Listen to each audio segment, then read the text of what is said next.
Hey everyone watching. I just wanted to provide like kind of a short video update for people part of the 180, or maybe you're watching this and you don't have a pastor, you're not part of a church, but you're looking for just a sense of peace or quiet and trying to think about how best to reflect on what's going on around the world. Just like you, I get up in the morning and I try to quiet my heart, and before I try to read what's going on in the world, I try to just quietly say, God, today many things are going to come our way, and we're going to need to trust you and to learn to grow through this very complicated situation that we're in.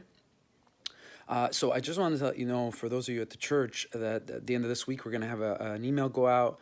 Our e-bulletin is going to go out. It's going to be a letter from me on behalf of our leaders, just of some of the things that we're thinking about and doing. One is we're going to do our best to provide a teaching series on Sunday morning. Whether we can do that at the church or whether I do that like this, we'll provide something for you to slow down and keep Sundays as a sacred day, as a day to worship, as a day slow down. In a sense, we're slowing down every day, but just to make Sunday different and to try to do that as a family. We also have a Facebook page and an Instagram page for our kids ministry you can follow along on and use as you see fit as parents. This is a great time as parents for us to just model for our kids what we believe in these times. Also, the other thing I just want to say as a pastor and as someone who cares for people and spends a lot of time talking with people is how easy it is to believe some of the nonsense that people are posting on the internet. I don't even know how to begin thinking about this and sharing about this yet. I might write an article and share that and you can read it.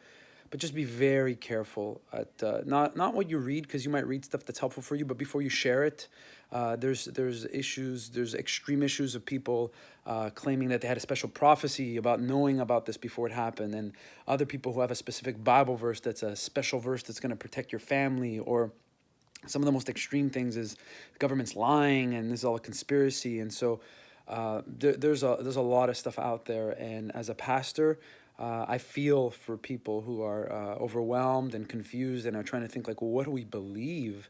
Who's telling me the truth, and what's right and what's wrong? And so just know that we're praying for you, that if you're really overwhelmed or feeling anxious about one of those things, just send us a note at info@the180.ca. We'll try to get back to you. We're also talking with people who are trusted people in our church that could pray with someone who feels at home, stuck, or needs something urgently, that we can maybe try to connect with them or connect them with a neighbor or a friend or someone in their area. So just like you, we're doing a lot of different things. We're trying to stay on top of this and learn as things change. And most of all, we're trying to remind you and one another that God is still at work and teaching us what it means to be his people, and what it means to be disciples, and what it means to be those who take seriously our faith in him in the midst of these difficult times. So let's keep praying for our leaders and be responsible with how we live and how we act, and hope to be back in touch in the next day or so again with either video, email, and stay connected with you all. Love you all. Talk to you soon.